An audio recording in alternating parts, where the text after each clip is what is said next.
Muna ako. Bobby ko! Picture, picture! Picture! Picture, picture! 1, 2, 3. Yun!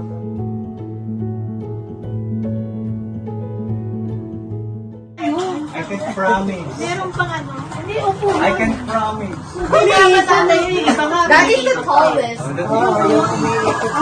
Kaya lang, wala. Hindi na open hindi. One. Natatakot ako kay ano.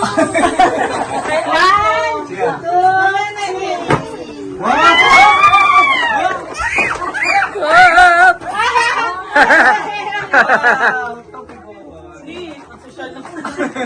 Ay, oh. Iyatago niyo po yan. Okay, 1, 2, 3. Woohoo! Uy! Favorite ko yun ah! Hey. 1, 2, 3! Woohoo! Ano yun? Gourmet! Lalabas muna kami. Magsusoli daw siya ng ano. Teka, wag mo na. Recite. Ano malaki ko doon? Ano? Yung distill. Actually, hindi naman kami ganun karaming magano. Kaya lang wala kasi kami lalagyan dito. Kaya pag ganyan, sinusoli na namin. Kasi doon lang namin nilalagay. Ano, meron pa? Uy, sobrang lamig. Hindi pa nga malakas ang snow kanina. Kaya lang, tuloy-tuloy yan. Tsaka, naku, yung awag-salita sa lamig. Hindi masama kapag salita sa lamig. Kapahita ka lang saglit. Ay, lang.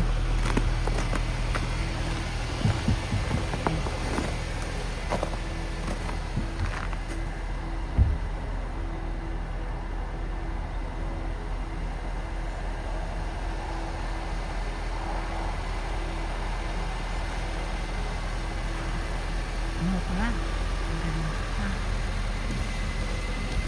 Siyempre, lagi niyo naman nakikita ko sa video. Kaya, sama na ba? Ito na ginawa ko. Hindi ko akalain na ganun kalamig. Kasi, ano lang naman, oh. Siguro, ang wind chill and negative. Big video. Hindi ko naman nakita. Susuot ko na lang dito. Ayun. So, hindi ako nakatagal mag-video sa labas without the gloves. At saka, yun, yung kailangan talaga naka-cover. Alis na kami. Ito, lalabas na sa malamig. Hey, Meta, take video. Ang lamig-lamig kaya dito. Tsaka, tingnan nyo, lahat na ng ano, kulay puti. Ay, grabe lamig. Teka nga. Doble na. Ay, yung mga puno, no? Ang ganda-ganda. Ginagawa ano isa. Nakita mo yun? Ha? Parang nandun sa pile ng snow. Puti pine tree, oh. Tao ba yun? Oh. Ha? Pine tree puti, oh. Ay, oo nga. No. Yung pine tree.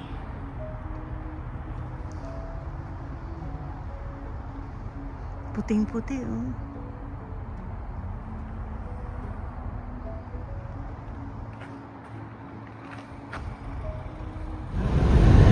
Yun, no, eto to. Yung ano dito, putas-putas kasi yun eh. Tanyo, napuno na ng snow.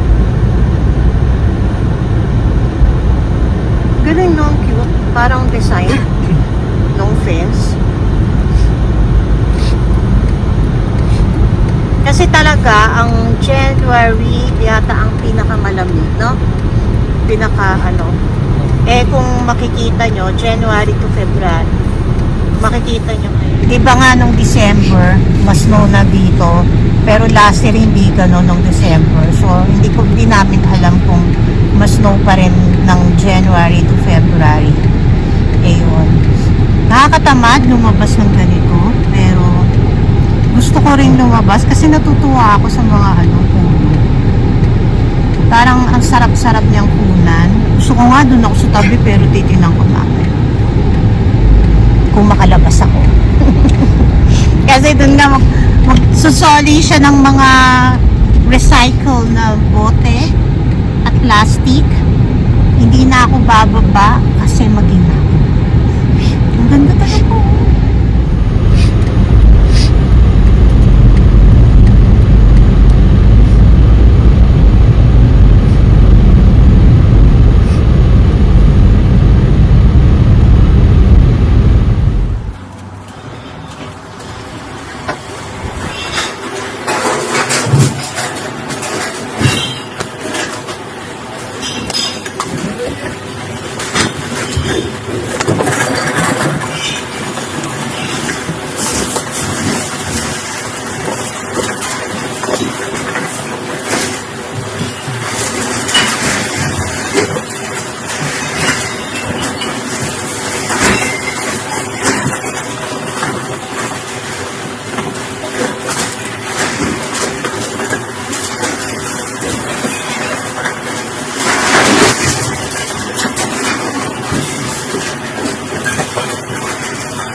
Thank you.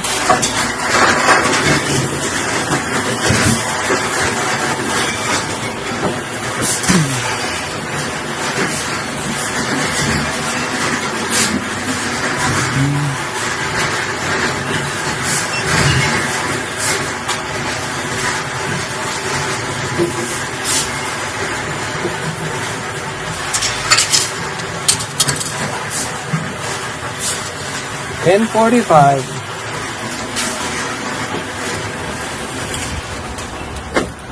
So, magkano inabot? 10.45.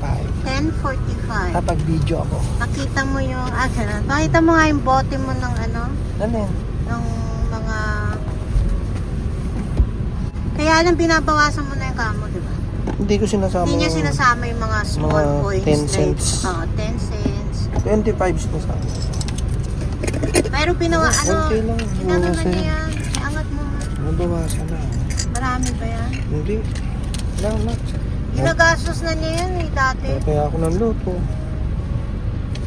Kailangan namin ng coins. Pero diba, paunti-unti, Pero naka 10.25 oh. nasa basura ang pera. Kaya maraming nagbabasura Tama. dito. We are here at Fish Creek Park. Ayun, dun. Saan ba tayo nag-park na? Malaki kasi ito. Ayan na. Ganda dito. Ayan o, akit ka dyan o. Yeah, wait. Kukunan kita. At sinara nila ko.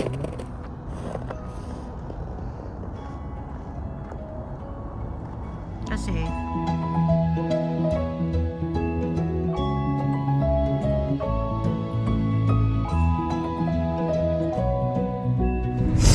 sinipon kami.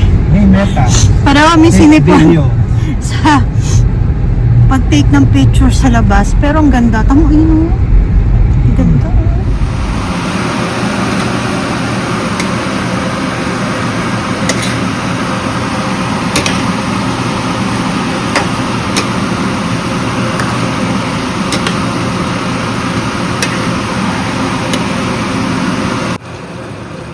Ayan, sandaling luto lang nung squid. Inalis ko na.